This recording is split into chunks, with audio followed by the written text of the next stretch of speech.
Hello, I'm Amanda Tolve with Tolve Closes, your residential realtor in New Jersey. I specialize in the counties of Bergen, Passaic, and Essex, but I also do some work in Hudson and Morris County, and I have excellent referrals if you want to go any further than that. So today we're talking about part one of a 7-series program I have going on, and it is called Selling Your Home. So in part one, we're going to discuss finding a realtor. Now, here are 3 ways that we can go ahead and do that. So the first one, you want to be sure that you're working with a realtor that knows your specific needs. And if you guys listen to my programs, you know I always say this, that as a realtor, I listen to my sellers or even my buyers' specific needs because everybody has different ones. And not just a realtor that knows your needs, but you want a realtor that understands your needs. You want them to understand what your goal is, and what you are trying to get out of the sale of your home, what you're trying to get out of this transaction. So take the time to have these conversations with realtors to be sure that you're fully on the same page with whichever realtor that you choose. Again, that's what I love to do. I love to be specific with my sellers and make sure that I understand fully their time frame and what they are looking for or what they want to come out of their sale. So maybe you're selling some examples of reasons why you are looking for you have a specific goal. So maybe you're selling an estate and your biggest concern is to get rid of the house as soon as possible because you just want to move on with your life and you want to get a fair price for it. So, I've had people who have, it happens to be one of their parents. So they're not looking to drag this out. They want it done, chop, chop, let's go. Or maybe it's someone who just remodeled your home. So we get a lot of this, maybe not a full remodel I get a lot of, but people who've done updates. So they want top dollar for their home. That's another specific need. Another example would be if you're looking to move into a new home. So I have a lot of people that are doing this as well. They give me a price that they need to walk away with in order to buy their new home. So that's important. So these are just some examples of specific needs that the seller may be looking for or specific goals that they're trying to reach that you want to make sure your realtor or me is aware of so that I can help you fully to reach your goals. So number 2 is you want to choose a realtor that knows your market. So they need to know the specific market that you're listing your property in. For an example, I'm a realtor in New Jersey. So am I going to go to Ohio? Is someone from Ohio going to reach out to me and ask me to sell their home? Probably not. And I don't think it's a good idea. And I would not take the listing just because I don't think I have the knowledge of not even the state Ohio, never mind, a town in Ohio. So you want someone who knows the actual market. And also we have referral business for that reason. So I have a great realtor I work with up in Sussex County. So when she gets something, she has clients that want to be closer to the city area, Bergen County, she'll call me and refer those clients to me and I'll take care of them for her. And when I have clients that want to move out west, they want more land, and that's like a 45 or minutes to an hour drive up that way, I'll send them to her and she can take care of those clients because she knows that area. That's her market.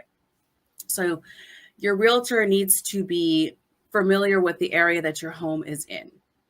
So as a realtor, as your realtor in my areas, I'll know the price ranges. So I'll know what the homes are selling for. I know what they've sold for. And not just this year, but in the past years, I have a better idea and grasp on the market that I'm working in. So we can, get a good price range or a good idea. I'll definitely have a range for you of what your house will sell for. That's also important because we need to know the average days on market for the area. So your realtor should know how long properties are sitting on the market. Are the properties sitting for weeks? Are they flying off the shelves? Which most of them today are flying off the shelves, you could say. But there are some instances where some are sitting because maybe in some areas, you have a condo, someone's selling a condo, but those aren't, popular there. Like, so I know, like where I am in, actually that was Passaic County, is the Clifton area. They're big on condos because it's a lot of commuters, people who are busy. They're working people. They like the condos. They want a nice condo with a nice view. But that is an example of knowing your market, knowing what people are looking for in that area. The inventory is another one that the realtor should know. So again, this is a pretty common now that the inventory is low everywhere, but like I mentioned, with the specific types of properties, your realtor should know the inventory for those. So, if you're going to be looking in like Rutherford, which is a specific town that I work in, there's not a lot of multifamilies and condos. That's more of a house. You're looking for a nice big home. I mean, they have them there, but you're not going to find a bunch of apartment buildings. You're not going to find things like that. So it's important that your realtor knows the market so they know who to sell to and how they can sell it the quickest. They'll also have the resources within that town to find the updates quickly. So they are actively working in that town. I'm sure they have buyers there as well as the sellers. So they're going to know how to list your home properly in the current market.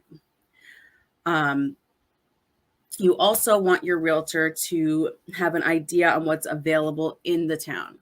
So if your realtor knows your market, they're going to know a little bit about the area. They don't have to know every single detail, like every single restaurant that's in town, every single gym that's in town, but they should have a general idea of what's available. Is there a town center where everyone can go and what stores are there? Or is there a shopping area? Is there, a lot of restaurants that are walking distance? Just a general idea so that they can inform or add value to your listing when they're listing it for you. You want your realtor also to be familiar with the area as far as transportation. So again, like I mentioned, my area is kind of close to the city. So you get a lot of people who want the commute. They pick my areas because they want to get to the city easily. You're not going to pick a town in or out west, like in Sussex County, if you have to commute to New York every day. You're going to pick a town down here in Bergen County. So that matters because some people are looking for those things. So again, that's something that I want to add value to your listing. So I'm going to put that in your listing description. Is it commuter friendly, or is it, hidden and it's not so close to the highway? Some people prefer that as well. So basically, you want your realtor to know your market you're in so that they can promote your listing correctly and get the attention of the most buyers possible. Now, number 3, of a little tip of how to find or how to help you choose your realtor. This one may be the most important to a lot of people, is choosing a realtor that you can trust.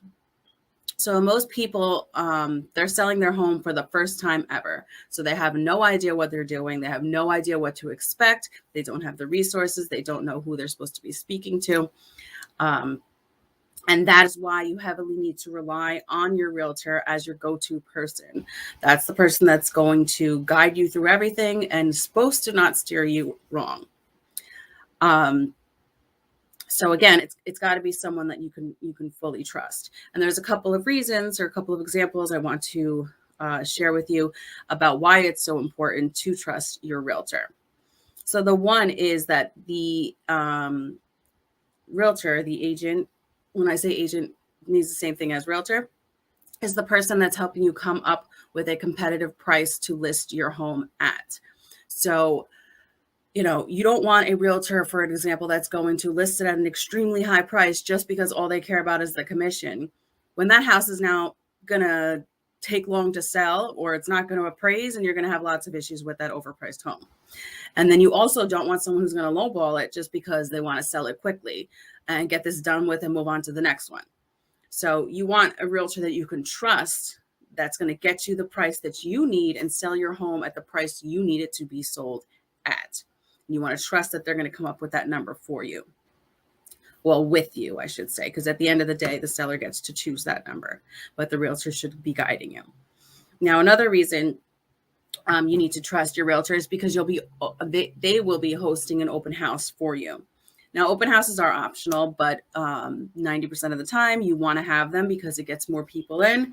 It gets you lots of buyer leads and lots of offers, which is the end game. But you're trusting your realtor to host an open house at your home, the home that you live in. And this is more for actually, it's even if it's vacant because you still want people to respect your property. So you're trusting that the realtor is going to monitor who comes into your home and make sure that the buyers are coming in with their agents, another professional who also is, you're trusting them as well to come into your home. But your realtor is the one who is managing and organizing and making sure they're checking everyone who's coming in. Even during COVID times, they want to make sure that, they're being sanitized and they're signing the COVID waiver. So you're putting a lot of trust into letting all these strangers in your house, and your realtor is the one who's monitoring and making sure that nothing happens to your home and that everyone respects it. And the third reason that you need to be able to trust that realtor is they're interacting with agents, other agents, basically buyers agents, and buyers directly on your behalf. So they're basically your personal representation for this, not an attorney or anything like that. So don't take it that way when I say it, but they're representing you. So they're promoting your property. So people are looking on the MLS, on social media and everywhere, and they're seeing your listing advertised by this person. So whoever that person is, you better make sure that they're professional and you can trust them and they have a good image. And they do a great job, of course, because that matters, because they're a reflection of you and your property. So, excuse me. The takeaway from this program today is to be picky is to be picky when choosing a realtor. Make sure your realtor that you choose understands specifically what you're looking for and your needs, knows your market, and is someone you can fully trust and rely on to guide you through the entire sale transaction. Now, in part 2 of my series, Selling Your Home, I will be going over the seller's consultation with me, your realtor. Thanks for listening to Tolve Closes with Amanda Tolve, your residential realtor.